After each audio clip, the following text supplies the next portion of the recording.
Hey everyone, I'm Kristen from Wild Birds Unlimited Berry in Newmarket. Welcome to our channel, and don't forget to subscribe so you can stay up to date with all of our latest videos. In this webinar, we are going to look at managing blackbirds. Here's an outline for the webinar. We are going to cover the true blackbirds, those in the Icteridae family. Then we're going to look at the natural history of starlings. We're going to discuss 3 ways you can prevent both of these birds at your bird feeding stations, and we'll finish off with a look at preventing nesting starlings. I also want to make sure that I mention that this webinar focuses on managing blackbirds in southern Ontario. So if you're joining us from somewhere else, the same tips may also apply to you, particularly if you're located somewhere in North America. Icteridae is the true family of blackbirds here in the Americas. If you're tuning in from outside of the Americas, your blackbirds, air quotes, are probably from a different family of birds altogether. This is one of the very complicated things about a common name like blackbird, because there are a lot of different birds out there that are black in plumage, and so that name gets used to describe a wide variety of species. In Europe, for example, blackbirds are from the family Icteridae, which are thrushes and not icterids. Okay, so back to the icterids. There are approximately 100 species of birds in this family, and they are all found in the New World. 23 species can be found in North America, with 10 species occurring right here in Ontario. There are 4 commonly found species in southern Ontario and beyond, and they are the Baltimore oriole, red-winged blackbird, brown-headed cowbird, and the common grackle. There are 4 species which are regular in southern Ontario but not necessarily common, although they may be locally common depending on where you are. They are the eastern meadowlark, orchard oriole, rusty blackbird, and the bobolink. We also have 2 species that are fairly rare, although they can be locally common depending on where you are located. And they are the brewer's blackbird and the western meadowlark. Blackbirds are beautiful birds. Unlike the name suggests, not all of them are black, and sometimes we forget that there are other members of this family, like the orioles, which are really brightly colored and absolutely beautiful backyard birds that a lot of people want to attract to their yards. The Baltimore oriole is certainly one of my favorite birds to see during the spring and summer months. We feed a lot of Baltimore orioles at our house, and they bring our family so much joy and lots of bright color to our yard. The other members of the blackbird family found in Ontario again include the bobolink, eastern and western meadowlark, Baltimore and orchard oriole, red-winged brewer's and rusty blackbird, brown-headed cowbird, and of course our good friend the common grackle, which I'm sure a lot of you are familiar with. For the purposes of this webinar, we're going to focus on 3 species of blackbirds: common grackle, brown-headed cowbird, and red-winged blackbird, which I would say the vast majority of our customers are looking to discourage from their bird feeders. That being said, if you enjoy seeing these birds at your feeders, keep feeding them. There is nothing wrong with loving grackles. They are beautiful birds and they are native to our area. Sometimes they can dominate at people's feeders, and so this webinar aims to give you some tips and tricks on how to keep them away from your feeders as much as possible so that you can enjoy your other backyard birds. We're going to start off by looking at common grackles, and this photo absolutely cracks me up. It was taken by one of my smart bird feeders, and I think it's a hilarious capture of a grackle.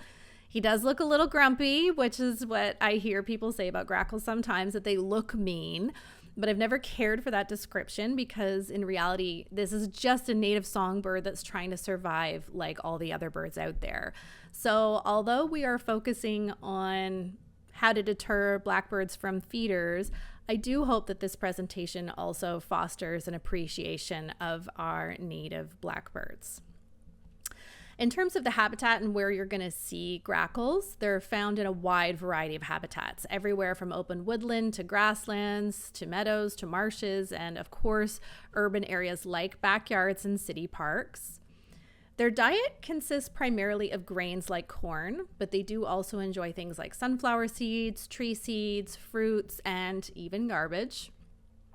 In the summertime, about a quarter of a grackle's diet is made up of animal materials. So those are things like insects, spiders, fish, frogs, mice, and sometimes even other birds. They will predate nestlings if the opportunity presents itself.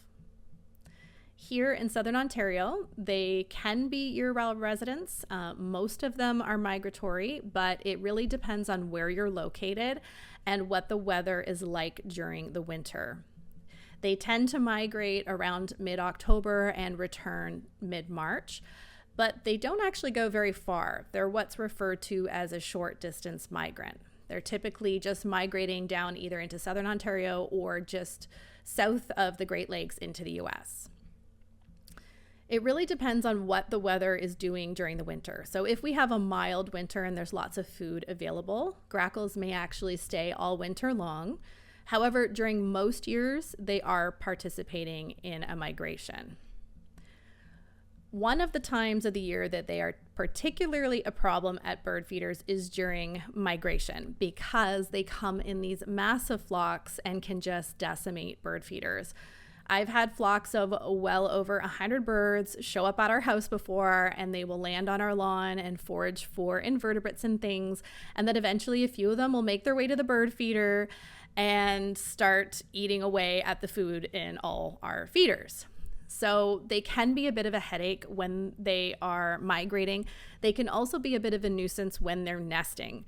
Their nestlings and fledglings in particular are very persistent when hungry, and they beg from their parents continuously. And so their parents are constantly in this mode of searching for food for their babies. And so a lot of the time they will turn up at bird feeders during the nesting season, particularly when they have fledglings, just to satiate those fledglings' appetite. Common grackles eat tons of corn every year, resulting in multi-million-dollar impacts to corn crops. They'll eat everything from the sprouts to the ripening corn and the mature corn that's ready to be harvested. But sadly, this is a species in steep decline. In fact, recent estimates think that there's about a 58% decline in grackle populations, which is pretty shocking. I think the perception that most people have of them is that they're a fairly common bird. To hear that almost 60% of the population has declined is quite astonishing. There's an estimated 61 million birds in the grackle population, and 100% of the population spends part of the year in the United States, whether that's during the breeding season, year-round, or just during the winter. We have about 10% of the population breeding here in Canada. I want to emphasize that this is a native species within our natural ecosystem. They do very well in urban habitats because they are versatile birds, but this is also a species experiencing population decline. We can't forget that sometimes species that are perceived to be common also go extinct, and unfortunately, a good example of this is the passenger pigeon. While they are annoying, they are not the bad guy. They're a native songbird, they're not invasive, and we can live alongside them pretty easily and protect them from our bird feeders using a variety of techniques. I want to draw your attention to how beautiful this male grackle is. Isn't he stunning? Look at that bright bluish purple head, that coppery black plumage, and that bright yellow eye. This is a beautiful bird. Males and females are about the same size, so you can't use size in determining one sex from the other.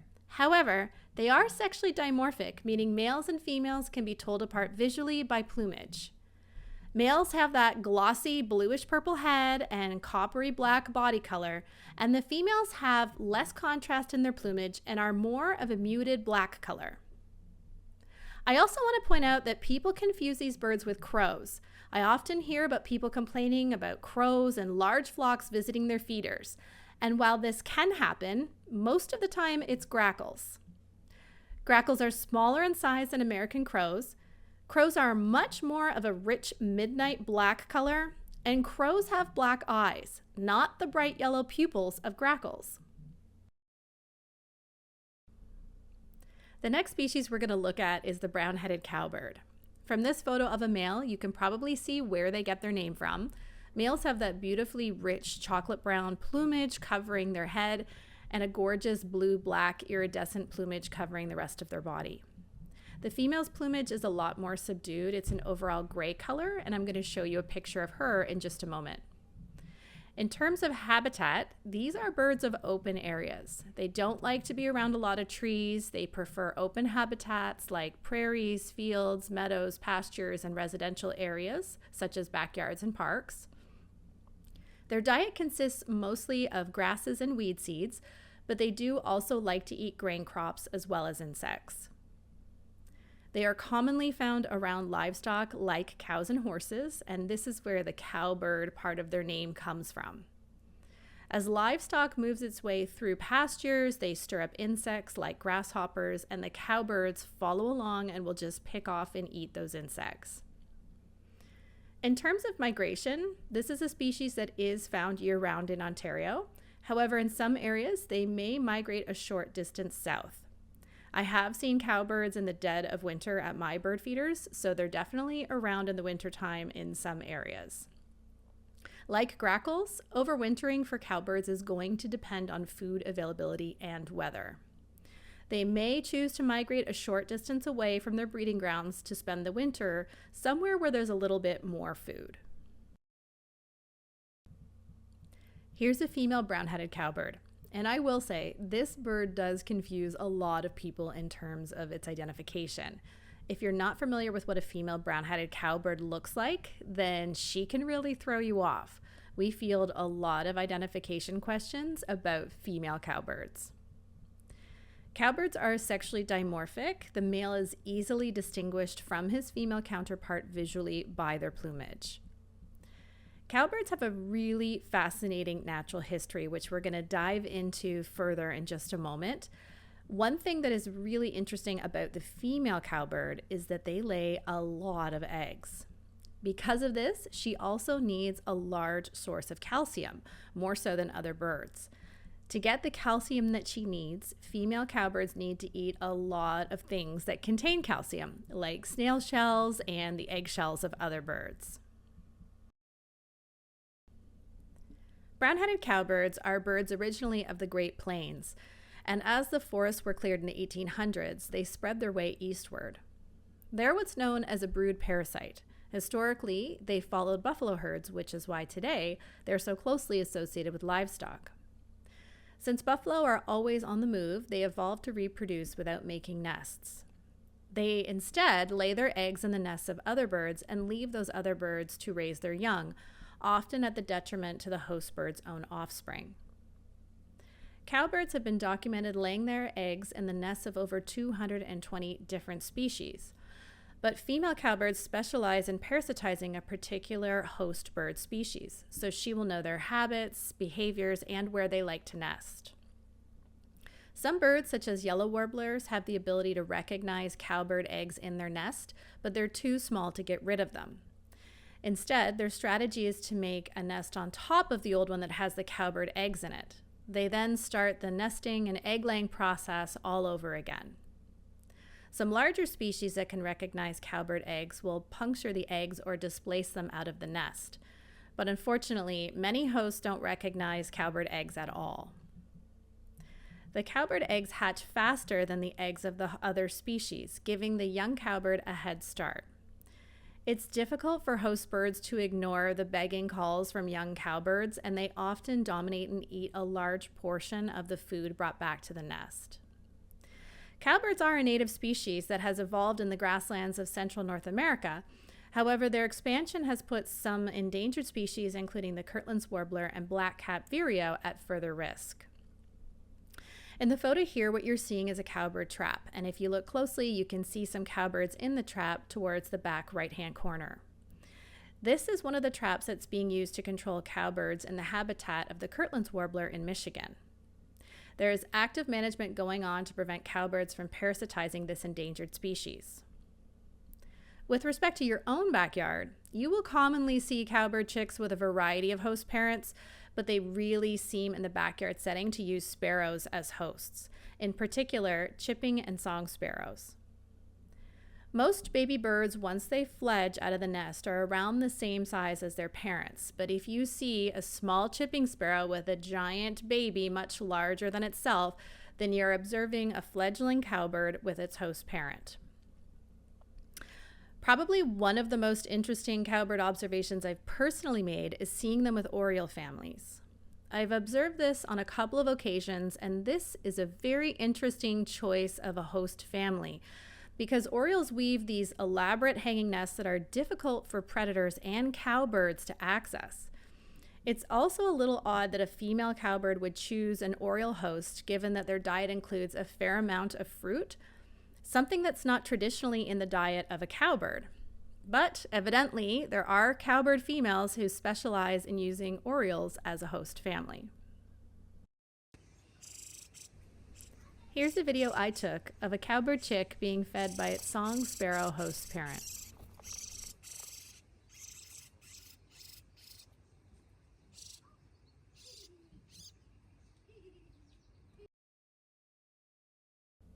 Here's a clip of a cowbird chick I observed with its Baltimore oriole nestmate. In the case of this Baltimore oriole family, the parents look to have raised 2 of their own babies along with a cowbird. We're going to wrap up the Icteridae with the red-winged blackbird. In this photo, we have a gorgeous male with that glossy black plumage and those stunning red and yellow shoulder patches. He looks very different from his female counterpart, which I'll show you in a moment. Red-winged blackbirds are a species that pretty much anyone tuning in from their native range will have observed at one point in time or another.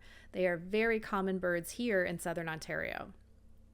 These birds are typically found around some kind of water, whether it's freshwater wetlands or if you live by the coast, saltwater marshes. They like to be in areas where there are long reed-type plants like cattails for nesting, but there doesn't have to be a whole lot of water for red-winged blackbirds to be successful. They nest around drainage ditches, retention ponds, and even small little temporary ponds and fields. They're not too picky about where they breed, as long as there's a little bit of water and the right type of vegetation nearby. Red-winged blackbirds have a diet primarily of insects in the summer and seeds, including corn and wheat in the winter. They're also not a species that migrates very far, if at all. Like grackles and cowbirds, they can sometimes be found in Ontario year-round. Typically, though, they migrate a little bit further south across the Great Lakes when food is more difficult to find. They're typically one of the first migrants to return in the spring in March.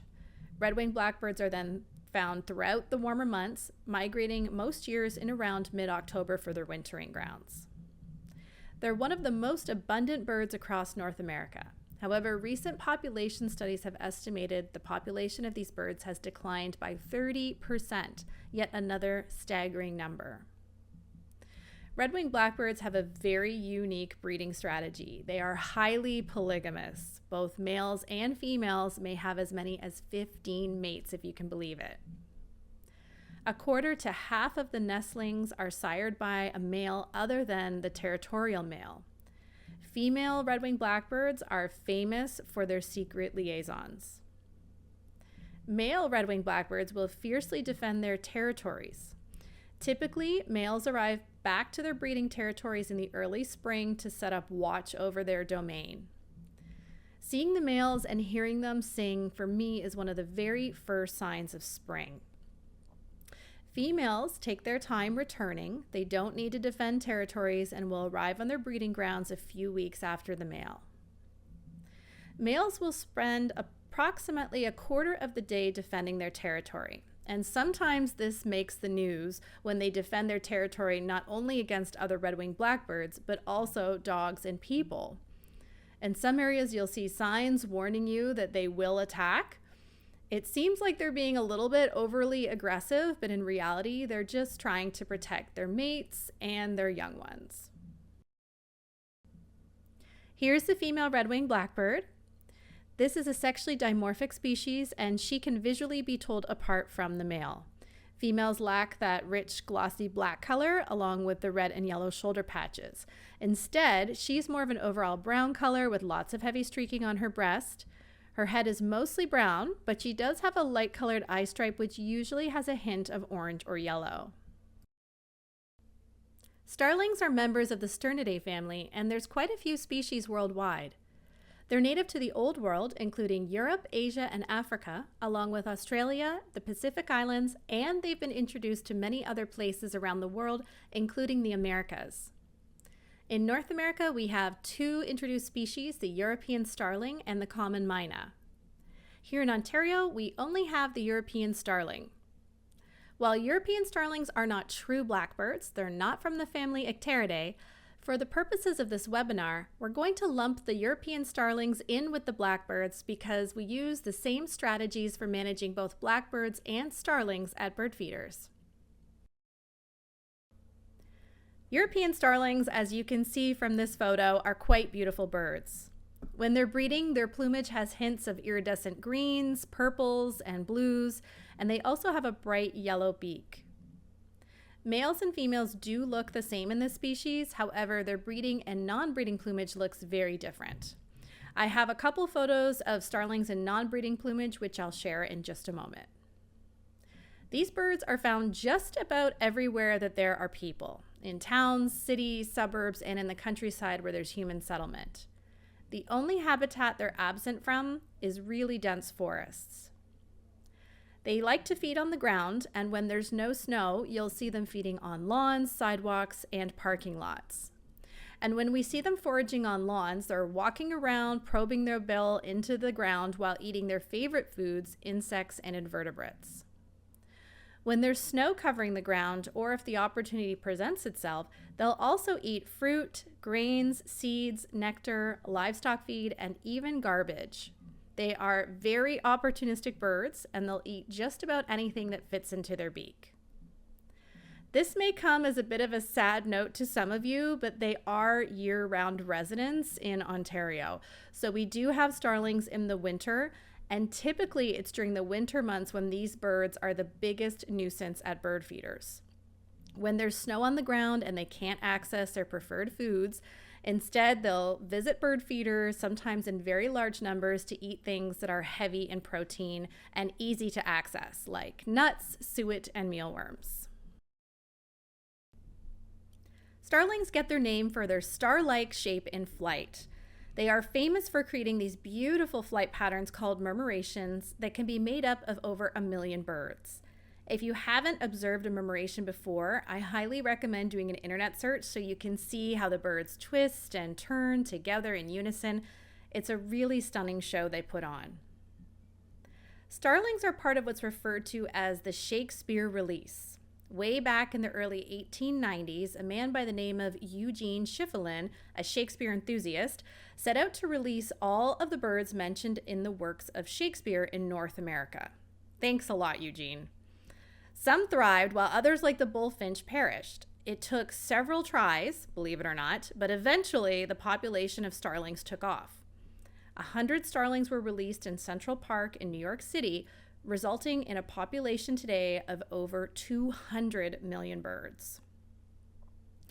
European starlings have a very unique molting pattern. They turn from brown with white spots to glossy iridescent dark purple, blue, and green plumage each year without shedding any feathers. The new feathers that they grow in the fall have really bold white tips, and that's what gives them their spotted appearance in their non-breeding plumage. By the time spring breeding season rolls around, the tips have worn away, resulting in their dark iridescent coloration. It's a highly unusual changing act that scientists term wear molts. Starlings are very talented vocal mimics. Individuals can learn the calls of up to 20 different species in their habitat. I've heard them sing all kinds of songs, including those of songbirds and even raptors. They can be quite convincing when they replicate the calls of red-tailed hawks, and I've also heard them mimic osprey as well. They're considered a pest by many and often displace the nesting efforts of our native birds as they are quite dominant. Starlings have even been known to chase wood ducks off their nests. With so many starlings around, this causes some concern about the effect they'll have on our native bird populations. While only 8% of the global population lives here in Canada, it feels like more than enough when you have your bird feeders out and starlings pay them a visit. Here's a close-up view, as captured by one of my smart bird feeders, of a starling in its non-breeding plumage. From these photos, you can see those white tips on the ends of the feathers, and that's the piece that over time will wear off as the feathers get used. And eventually, those bright, bold white tips will retreat completely, leaving behind their bright breeding plumage. You'll also notice that in non-breeding periods, starlings have a dark beak, and during the breeding season, their beak changes color to bright yellow. Let's take a quick look at blackbird migration in Ontario. Blackbirds, including grackles, cowbirds, and red-winged blackbirds, migrate in large flocks. You'll sometimes see several hundred birds together. Often these flocks contain mixed species. So for example, you may have some grackles in a flock of red-winged blackbirds. There's safety in numbers, they eat the same foods, and they're migrating to the same general areas, so this makes a lot of sense. We've already covered this in the species profiles, but just to reemphasize quickly, grackles, cowbirds, and red-winged blackbirds here in Ontario for the most part are considered short-distance migrants. In around October, they begin to migrate down to southwestern Ontario, or just down past the Great Lakes into the United States, where they overwinter, returning in early March. Typically, they are some of the first birds to appear in the spring before other migrants have returned. They are migrating because food becomes a little easier to find during these colder periods the further south you go, even if it's a relatively short distance. During some years, they may go further in search of food, or they may stay closer. It really depends on the weather and how harsh the winter conditions are one year to the next. If they pass through your yard during migration, or if you live somewhere they're overwintering, they can dominate and eat large amounts of food at feeders. So during March and October, when they are actively searching for food to fuel their migration, which is an energy-intensive process, and there are these large flocks of birds, they can be a real nuisance. To illustrate what a flock of grackles could look like, I have a video clip here. It's not a great video in terms of the quality, but one of our trail cams picked up on a grackle flock that came through in the late summer. The video does not do justice to the number of birds in this flock, but it does give an idea of what it's like to see one. Many birds are foraging on the ground and flying in the trees, and the sound that these flocks make is incredibly noisy. You can often hear them way before you actually see them. For the rest of the webinar, we are going to look at 3 methods that can be used to manage blackbirds, using certain foods, exclusion, and prevention. There are times of the year for many people when blackbirds and starlings are more of a nuisance, and I wanted to provide some insight into why that is and when you can expect it to occur. Now, this will largely depend on where you're located. It is possible that you'll have to navigate pesky birds year-round, but for many of us in Southern Ontario, there are some consistent patterns that we can anticipate when it comes to these birds visiting feeders. Here in Ontario, for our migratory blackbirds, grackles, cowbirds, and red-winged blackbirds, as I've already mentioned, migration is a period of time when they can be real nuisances at bird feeders, both because there's just so many of them in their large migration flocks, and also because they're just so hungry from expending lots of energy to migrate that they're more willing to eat foods that they typically find unpalatable, like safflower. Starlings are here year-round, and they are particularly pesky at feeders when winter conditions are harsh. Whether it's a lot of snow or extreme cold, those types of conditions really cause starlings to come into feeders because it's an easy food source for them during a difficult time. Lastly, nesting season can be an issue in particular for grackles and starlings. Specifically, it's not just when they have eggs or hatchlings in their nest, but when their fledglings have left the nest. Hatchlings are smaller and require less food, but those baby birds grow quick and they need more and more food, and the parents probably become a bit more desperate to feed them as the babies grow and get bigger. Once they fledge, the young birds are around the same size as their parent, but they still are reliant on them for providing food. Parent grackles and starlings look for any source of food and will often pick on bird feeders because it can be an easy meal that keeps their young ones satisfied, at least in part. Before we get into the management techniques, I want to emphasize that since our blackbirds, not starlings, but our true icteridae blackbirds are native birds here in Ontario, we only recommend using passive methods of control at bird feeders. This includes using foods they don't like, excluding them from feeders, and doing everything you can to prevent them from visiting in the first place. These are highly effective methods to keep them away from your bird feeders, particularly when layered and used in combination with each other. I also want to ensure that I let you know that our native blackbirds, including grackles, cowbirds, red-winged blackbirds, and other members of the Icteridae family, along with their nests and eggs, are protected under the Migratory Bird Act. As a side note, European starlings and house sparrows are introduced and are not protected under the Migratory Bird Act. It is against the law to disturb any species that is native to the United States and Canada, and their nests are protected under the Migratory Bird Act as well. In most instances, it's unlawful to use lethal control without a permit, including the removal of their eggs from a nest. So please use methods of exclusion, prevention, and foods they dislike as ways to control them at bird feeders. And do not remove any nests, eggs, or the birds themselves. Remember to check with your local bylaw offices and with wildlife management agencies for any other local regulations. Let's first take a look at managing blackbirds with foods.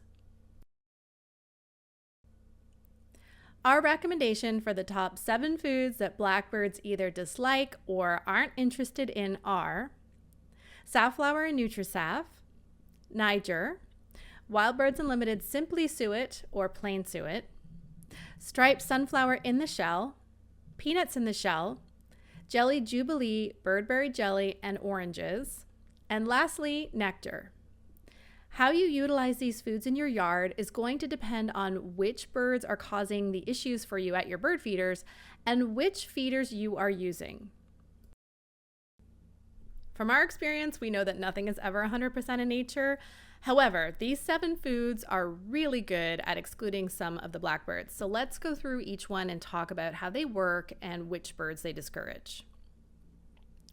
Starting with safflower and nutrisaf, safflower has a very bitter taste, and because of this, many birds don't like it, including common grackles, cowbirds, and starlings. Sometimes red-winged blackbirds do develop a taste for safflower, so this is not a seed I would recommend putting out if that's the bird you're trying to discourage. Nutrisaf, or golden safflower, is a newer variety of safflower seed that contains more oil and has a thinner shell. So this means it's more appealing to a wider variety of birds. For example, I've never had American goldfinches eat my traditional safflower, but they love the nutrisaf we offer. This also means that nutrisaf is going to be maybe more appealing to the cowbirds and grackles. While it's still bitter, they may forego their dislike in favor of a seed with a higher oil content because this means more nutrition in terms of fat and protein. So you will have to experiment with nutrisaf in your yard and see how it goes. Safflower is a food that will take your birds some time to get used to and adjust to.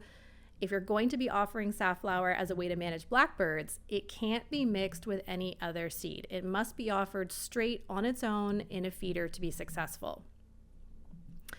As a nice bonus, it also does a really great job at keeping some of the squirrels away as well, including red squirrels and eastern gray squirrels. Squirrels don't care for the bitter taste, and it's effective at discouraging them about 85% of the time. That being said, chipmunks do enjoy safflower. Niger or thistle seed can be used to discourage blackbirds because it's typically offered in a finch feeder with really small feeding ports that blackbirds can't use because of their large beaks. House sparrows also don't typically eat Niger, which is a nice bonus.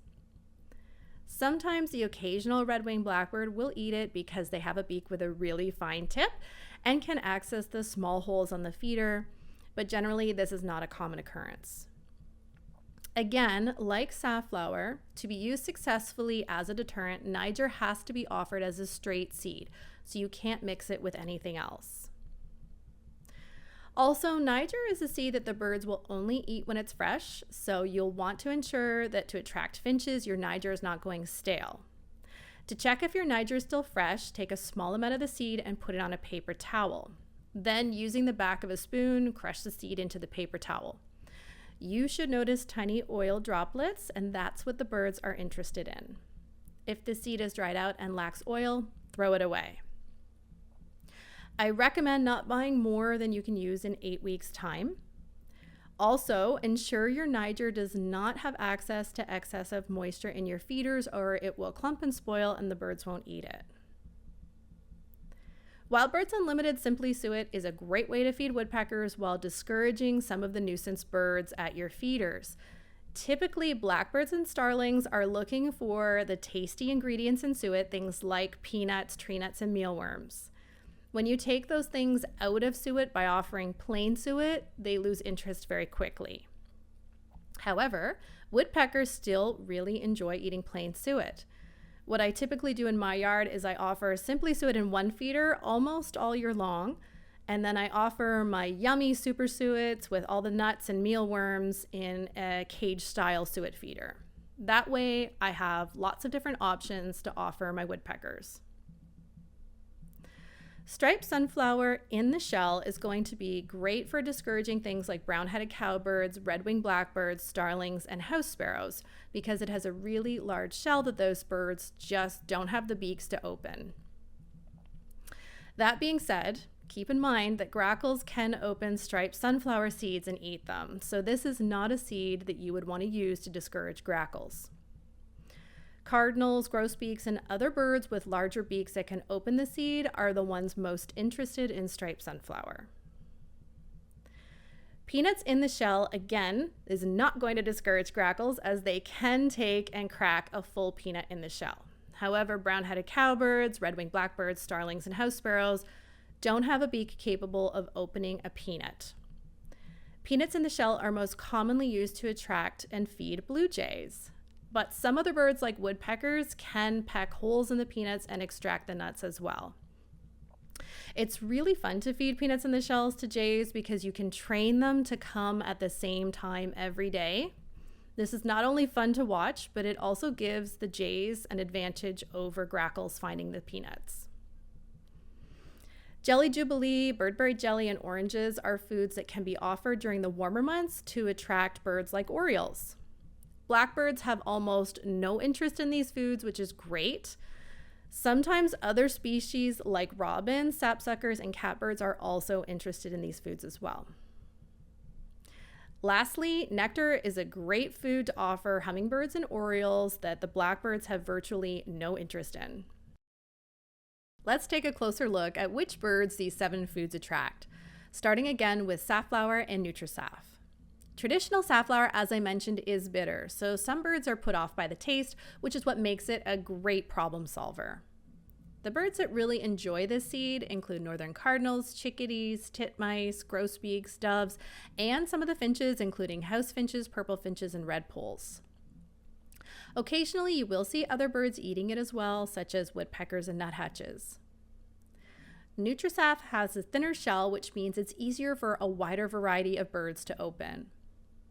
Nutrisaf attracts all of the same birds as traditional safflower, and in addition, it will also attract goldfinches, and you'll probably notice that your nuthatches and woodpeckers eat it more often than regular safflower. Remember that if you've never fed safflower before, there is an adjustment period needed for your birds to begin eating it. Typically, they do begin to eat it after about 4 to 6 weeks. Birds primarily find their food visually, and those not used to safflower won't recognize it, so you have to give them a little bit of time to find it and understand it's a seed that they will enjoy. Safflower will not be eaten as quickly as other foods, for example, black oil sunflower. Again, not as many bird species eat safflower, so a slower rate of consumption is expected. My recommendation is to keep one feeder out year-round with either safflower or Nutrisaf for the birds. That way, there's no transition period when you want to offer it, and you'll continue to attract cardinals and other safflower fans without having to worry about blackbirds and starlings.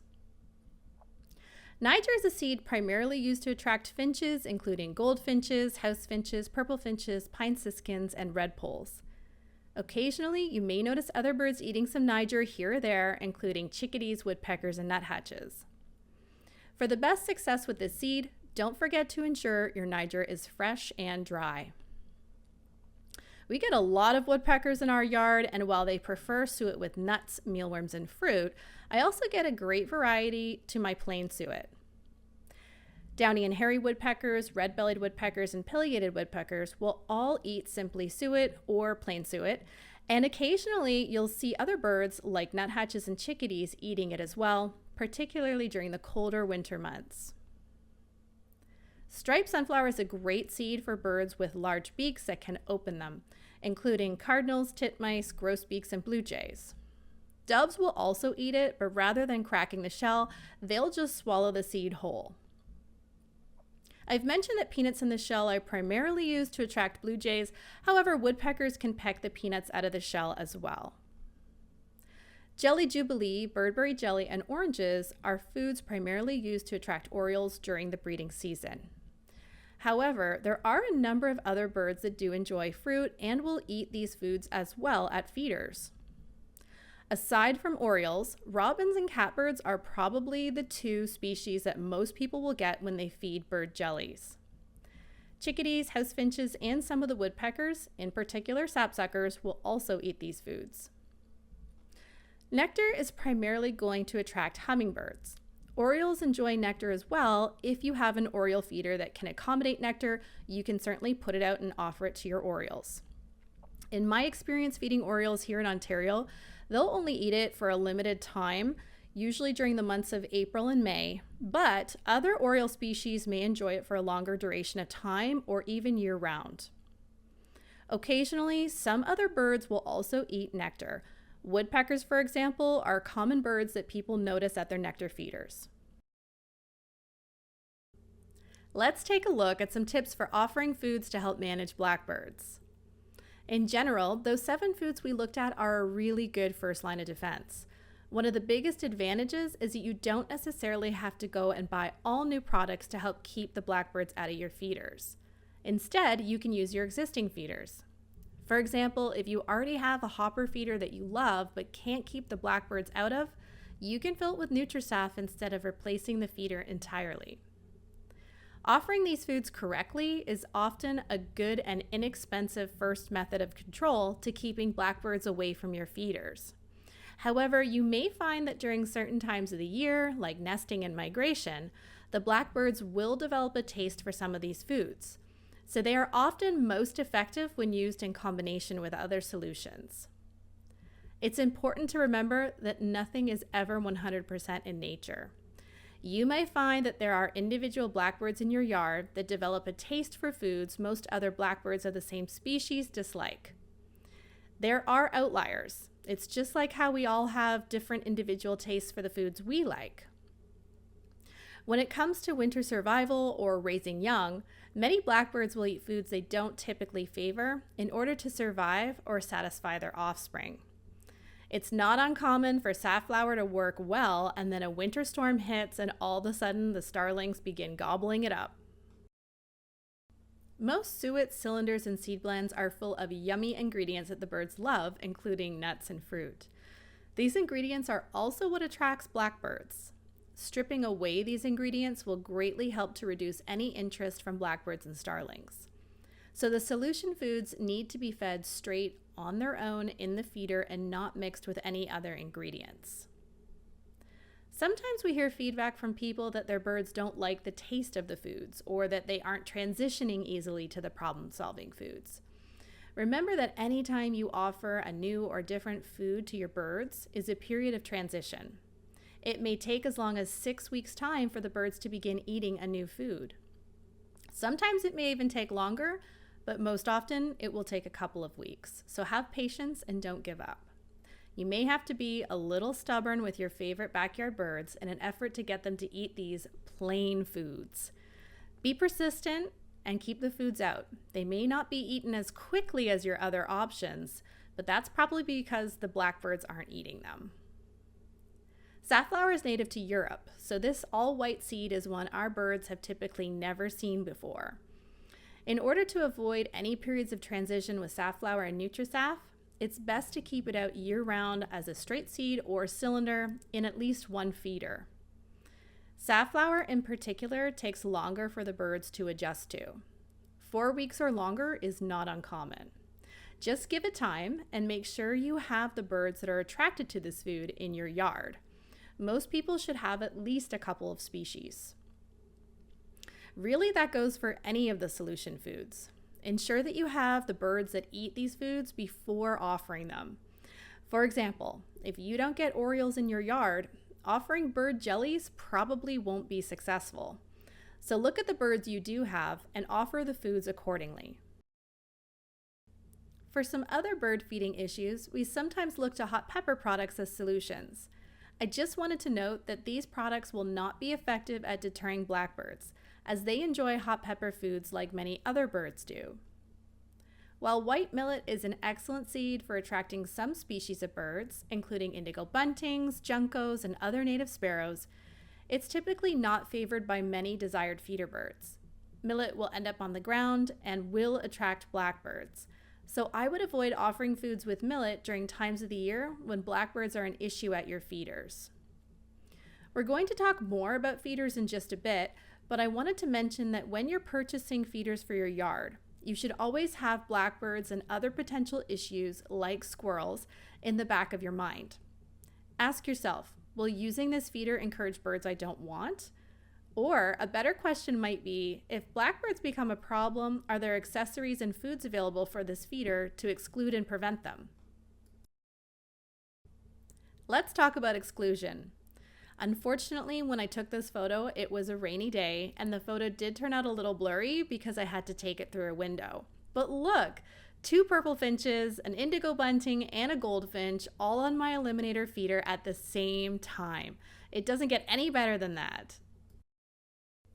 If you have foods your birds absolutely love, like specialty seed blends such as our Wild Birds Unlimited No Mess blend or Choice blend, live mealworms, which my backyard birds love, cylinders, also a favorite, bark butter, and suet, you need to think about which feeders are going to allow you to offer those foods while keeping the blackbirds out. This is what we mean by exclusion. There are several options for offering these foods using specific feeders and accessories, and next we're going to look at some examples. Finch feeders do a great job of keeping most blackbirds and starlings out of the food. This applies specifically to the tube-style feeders you see here in the photos and not mesh finch feeders. Mesh finch feeders offer more opportunities for pesky birds to feed, and they also allow more moisture into the food, which can result in spoilage. As I mentioned already, finch feeders are great because they block access to the food with these tiny feeding ports, which blackbirds can't access due to their large beaks. With the exception of red-winged blackbirds, which have beaks with a fine tip on the end and may access your finch feeder here and there. The small perches on these feeders also make it more difficult for larger birds to feed, and blackbirds quickly become frustrated trying to land and perch. Finches love sunflower chips and they adore our Wild Birds Unlimited finch blend. This is what I would recommend offering in your bird feeders year-round. Most of the time, you can offer finch blend in your feeders without needing a cage, but cages can be added to our Wild Birds Unlimited finch feeders if needed. If red-winged blackbirds do become a bother at your feeders, you can use straight Niger seed instead of finch blend to discourage them. Upside-down style finch feeders can also work to prevent blackbirds and starlings. However, most of the time, upright feeders will work just fine. I've used both styles of feeders and I have found that finches, if given the choice, do prefer the normal upright style feeder. Hands down, my favorite bird feeder of all time is the Eliminator Squirrel Proof Bird Feeder, and it's also our best-selling bird feeder. I know a lot of you watching probably already have this feeder at home, so I wanted to give you some tips on how you can make adjustments to keep the blackbirds out of the feeder. If you're not familiar with the eliminator, a lot of people love it because it holds a lot of seed, almost 5 pounds, and it does an amazing job of keeping squirrels out of your seed. It features a tension weight adjustable bottom that will close under the weight of squirrels and larger birds like grackles. I do want to say that grackles are very smart and the adjustments won't keep them out of this feeder 100% of the time, but there are things you can do to make it really frustrating for them when they're using the feeder, slowing down how much they eat, and sometimes discouraging them completely from visiting. Before I move on, I want to point out the cardinal ring in this photo, which is the ring on the feeder that the birds are perched on. This ring is meant to encourage cardinals to visit as they are ground feeders and prefer larger surfaces for perching. There are several adjustments that you can make to this feeder to frustrate blackbirds. First, I find it helpful to try adjusting the tension on the feeder, which will cause the feeder to close under the weight of heavier birds like grackles. The way you adjust the tension is to first ensure that your feeder is empty and then open the lid of the feeder and look at the center column. You should see a spring, a red dial, and 3 yellow lines. You're then going to turn that center column either clockwise or counterclockwise to adjust the tension. I would suggest that you try to get that red dial between the middle and top yellow line to prevent grackles, as that's usually the sweet spot for most people, but you're going to have to play with it a little and see how that works for your birds. Keep in mind you don't want to adjust the tension so that the red dial goes above the top yellow line, because then the bottom of the feeder is going to sag or close under the weight of any bird, which we don't want. Once you make this adjustment, it does frustrate blackbirds, but grackles are smart, and I have seen them learn to jump up and down on the ring to change the tension of the feeder and access the food. I've also observed them sticking their beak into the tiny opening where the feeder is closed and lifting that back up to access food. So they will probably still get some food, but it slows down how much they can eat and makes it much more difficult for them. If you observe grackles jumping on the feeder or using their beak to lift up the bottom and want to take things a step further, then I would recommend removing the cardinal ring. Just as an aside, when you remove the cardinal ring, cardinals most likely won't use the feeder, but you can offer some Nutrisaf in a tray feeder or a cylinder feeder in addition to your eliminator to keep them coming to your feeding station.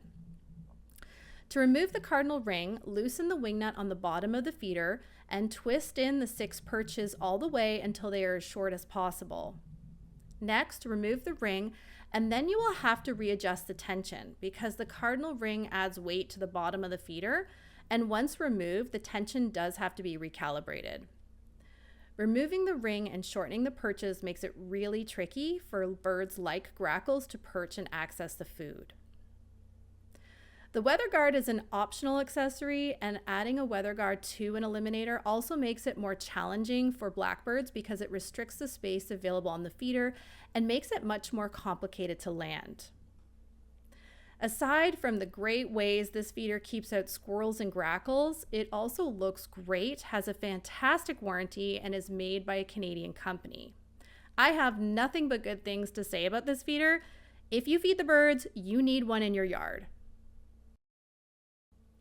I wanted to include a photo I took of a northern cardinal using the cardinal ring on my eliminator. As you can see, he's quite comfortable feeding there underneath the weather guard. One of my favorite foods to feed year-round are live mealworms. The birds just gobble them up, and I get so many cool birds eating them, like warblers, orioles, and bluebirds. I particularly enjoy offering live mealworms when the birds are nesting because the parents come and load up on them for the young ones. It's awesome. What I don't enjoy is starlings coming and dominating the feeders. Luckily, there are many great styles of mealworm feeders that exclude blackbirds and starlings. One style are feeders with an opening of 1.5 inches in size. This opening is large enough that orioles, bluebirds, chickadees, downy woodpeckers, nuthatches, and warblers can all access the food, but it excludes starlings. You simply offer the live mealworms in a little plastic, ceramic, or metal dish inside of the feeder and have some patience, as it does take some time for your birds to get used to using a feeder like this, but once they figure it out, they will be there all the time. You can also use this feeder to offer other foods you don't want the starlings to access, like bark butter bits or specialty seed blends. The hanging mealworm feeders in the photos here are most often used by chickadees, nuthatches, and woodpeckers. There are some other styles I'm going to show you that are a little bit more popular with bluebirds and orioles, but those birds will use these hanging feeders as well. Gilbertson-style mealworm feeders were specifically invented to keep nuisance birds, like starlings, away from mealworms being offered to bluebirds. I've used them in my yard, and I know many bluebird trails where they are used successfully. However, one downside to this style of feeder is it is difficult for the birds to see the mealworms and know that they're there. If you're using a Gilbertson feeder, be patient because it may take some time for the birds to get comfortable using it. In 2024, Wild Birds Unlimited came out with our own take on a Gilbertson style feeder. It's called the Bluebird Platform Feeder. Here are a couple photos of the Wild Birds Unlimited Bluebird Platform Feeder. It's sort of a hybrid between a cage-style feeder and a Gilbertson-style feeder. What I like about this feeder over the Gilbertson style is the clear top. It's easy for the birds to see the food, which will encourage them to use it. It's also way easier to fill and clean the Bluebird Platform Feeder because the large door gives easy access to the feeder versus the Gilbertson, which has a metal dowel that you have to remove and is much more restrictive. A great style of suet feeder that really helps to discourage unwanted blackbirds and starlings is an upside-down suet feeder. Many birds that enjoy suet, including woodpeckers, chickadees, and nuthatches, are very comfortable feeding in an upside-down position. In fact, they are adapted to feeding this way and do so regularly in the wild. You can purchase an upside-down style feeder like the Wild Birds Unlimited EcoTough upside-down suet feeder pictured here, or get creative and you can use chains, also available at Wild Birds Unlimited, to flip and convert your existing feeder to be an upside-down suet feeder. For this to be successful, you'll need to leave the hard plastic trays on your suet cakes and place them upside down in your feeder. As an aside, if blackbirds do get really hungry during a winter storm, migration, or the breeding season, they may figure out how to hover and eat the foods from an upside-down suet feeder. Cages are the only true way that you can keep grackles and starlings out of your bird feeders. This is such an important point, I'm going to say it again. Cages are the only 100% effective solution to keeping grackles and starlings out of your feeders. But I should make you aware that smaller blackbirds like red-winged blackbirds can get through the mesh. It's really important to know that for cages to be effective, they have to have mesh with dimensions of 1.5 inches by 1.5 inches, and the cage itself needs to be 13 inches in diameter. I know that sounds really huge, and it is. Those cages are very large, but the reason you want that 13-inch diameter size is if it is smaller, 10 inches for example, then grackles will be able to stick their heads through the bars and access the foods in the feeder no problem. It would be as if the cage wasn't even there, so you really need that diameter to make sure that the grackles stay out of the food. Also, mesh cannot be smaller than 1.5 inches by 1.5 inches or too many little birds would be excluded. And mesh any larger than 1.5 inches by 1.5 inches would allow for starlings to get through. Smaller birds can easily fit through the mesh of a cage and love using cages. 1.5-inch mesh cages will block out anything larger than a downy woodpecker. This means that chickadees, finches, sparrows, downy woodpeckers, eastern bluebirds, Baltimore and orchard orioles, nuthatches, and warblers can all enter cages. Sadly though, cages will prevent cardinals from feeding, so make sure you have another feeder out for them to use. Another thing that's great about cages is that they're available for a wide variety of different feeders and foods. Everything from seed to cylinders, suet, mealworms, and more. One of the most interesting behaviors I've observed with birds in my yard using cages is on several different occasions I've watched birds escape aerial predators, birds of prey, by retreating into cages. The way I knew that they were using cages to avoid predators is that when a hawk was detected in the area, a couple of chickadees stopped feeding at one feeder to fly into the cage on a different feeder to escape the hawk. They then stayed there until the threat had passed. I thought that this was a one-off situation until I saw this behavior repeated on other occasions. Here's a photo I took of a downy woodpecker that was seeking protection in my Wildbirds Unlimited starling-proof suet feeder when a hawk appeared in our yard. Here's a clip of a pileated woodpecker and a red-bellied woodpecker visiting feeders in cages. And as you can see, they're very comfortable feeding from this style of feeder. This clip is from our live feeder cam station in early May, and as you might be able to tell, we're prepared for blackbirds. We are using cages, finch feeders, an eliminator without the ring, filled with sunflower chips, a no-mess seed, and Nutrisaf in the trays, which a lonely red-winged blackbird is investigating. This is a great setup. It's been really good at discouraging pesky birds and encouraging the birds we want. Here's a photo I took which perfectly illustrates just how comfortable woodpeckers are feeding upside down. I love the Wildbirds Unlimited starling-proof suet feeder pictured here because it allows the smaller birds to fit through the mesh and feed on the suet inside the cage. And for the larger woodpeckers like pileatids, they can access the food from the bottom of the feeder by feeding upside down. It also holds 3 suet cakes, which lasts for a long time, so I don't have to fill this feeder often. If the starlings or blackbirds do figure out how to flip upside down and feed, a removable plate can be added to the bottom of this feeder to block them out. We also have several styles of cylinder feeders that will accommodate cages.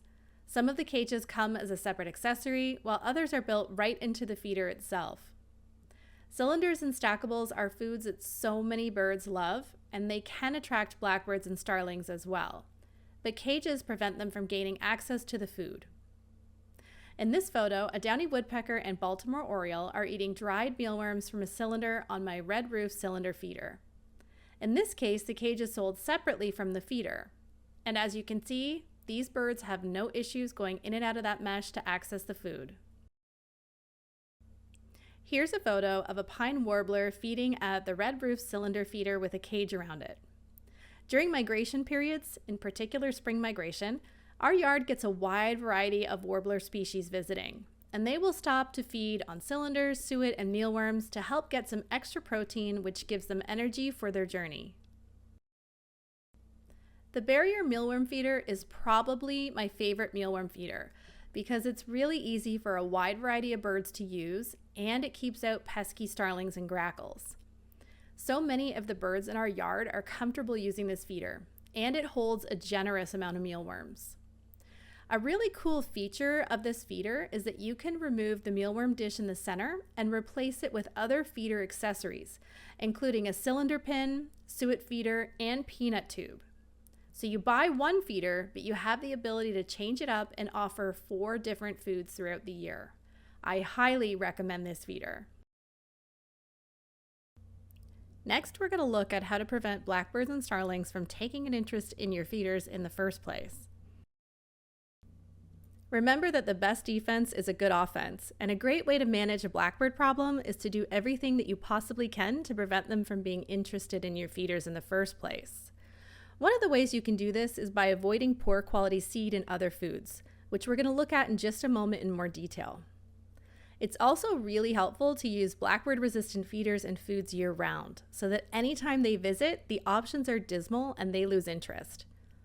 Keeping protected feeders and problem-solving foods out year-round also helps to reemphasize that your yard is not one that offers them any benefits when visiting.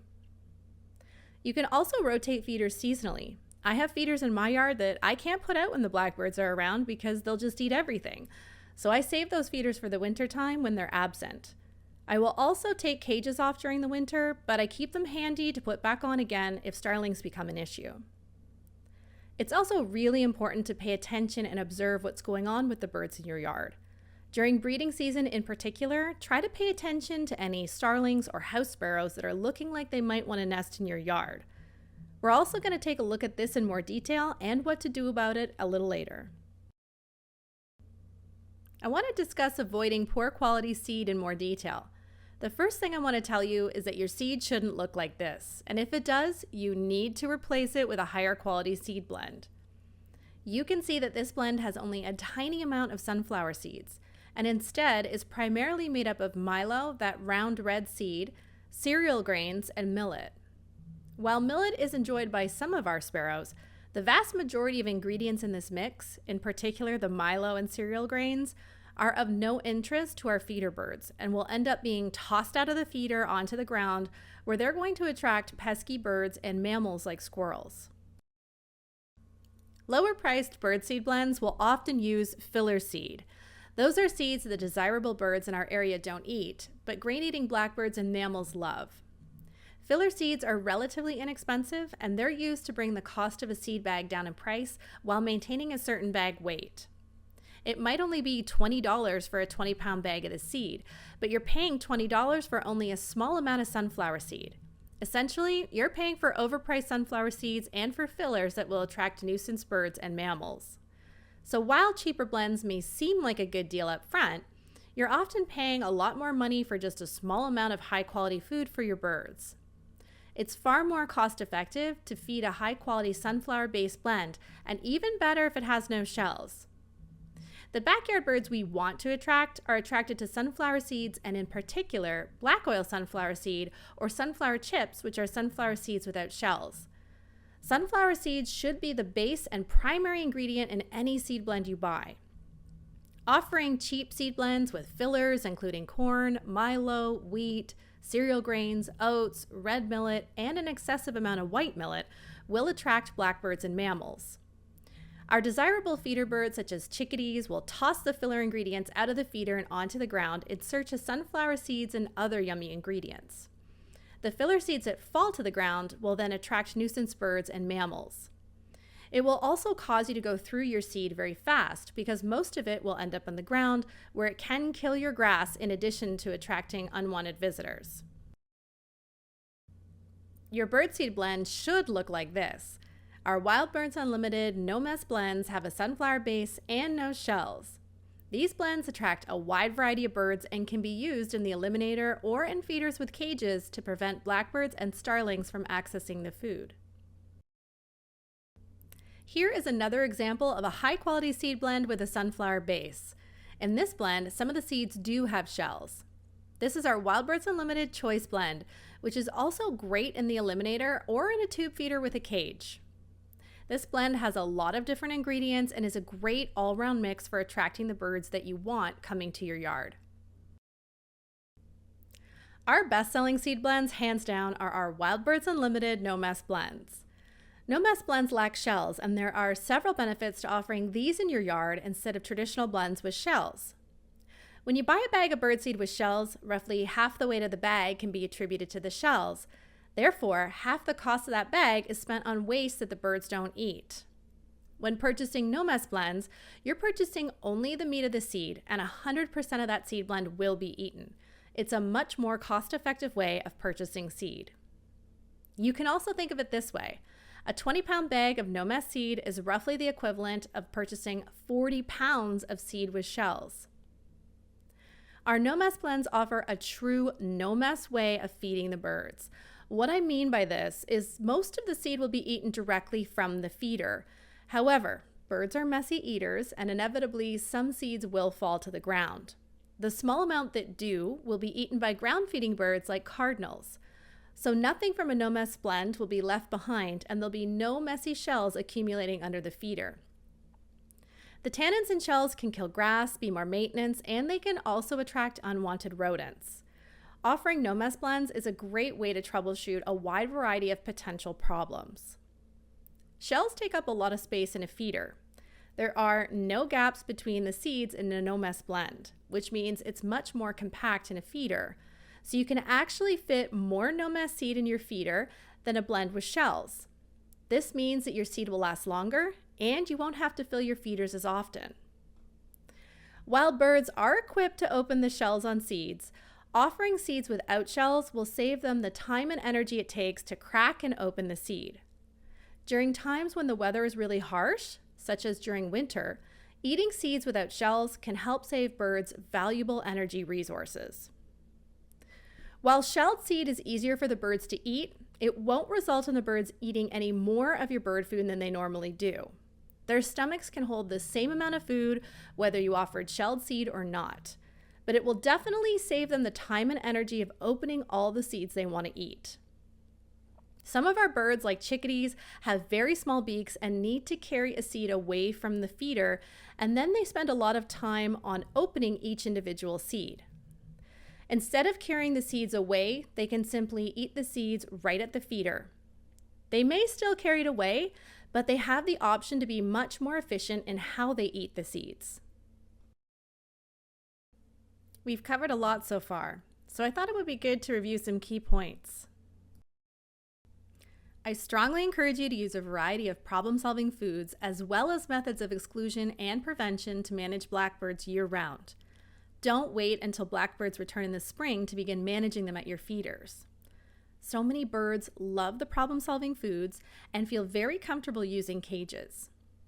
Keeping these foods and feeders out year-round will help to avoid any lengthy adjustment periods where your birds are transitioning to new foods and feeders.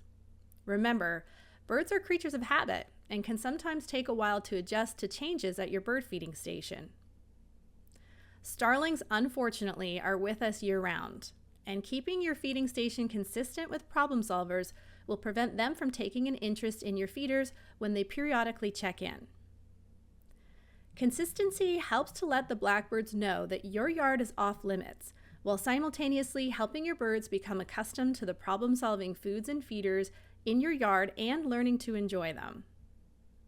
If you have room, leaving a spot on your feeding station for rotating feeders seasonally can add some additional interest.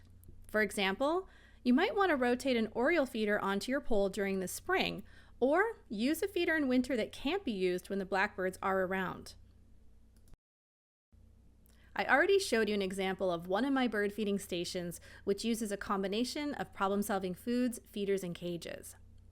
Here's another example of a problem-solving feeding station setup that can be left as is all year long. We have a hopper feeder on the top of the pole filled with safflower and a purple finch enjoying it. Below, we have a feeder on the right with a safflower cylinder, which during the spring my rose-breasted grosbeaks absolutely love. And finally, on the left-hand side, we have a yummy cranberry cylinder inside of a cage where a downy woodpecker is enjoying a snack. You might be wondering if what I'm telling you will really work, and to that I say, absolutely, these solutions work. I use all of these techniques at home in my yard, and when the blackbirds and starlings are excluded, it provides a much more enjoyable bird feeding experience overall. The management solutions work best when they are layered and used in combination with each other. Just remember that there will be times of the year when the solutions that typically work for you will be less effective due to the bird's drive to survive in stressful circumstances.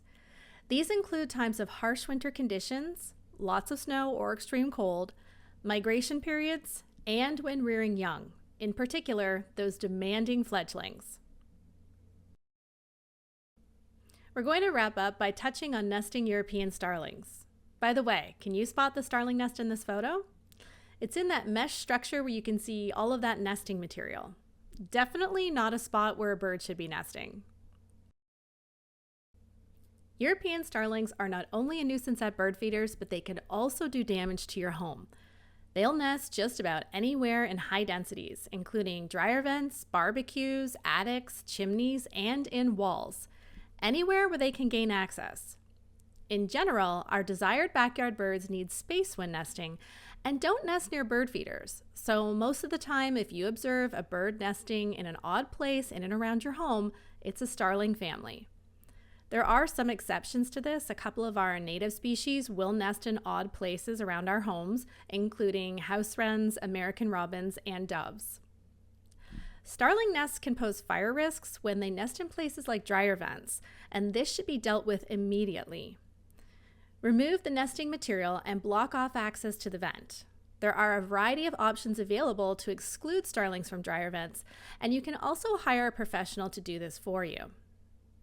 Since European starlings and house sparrows are invasive, their nests are not protected under the Migratory Bird Act.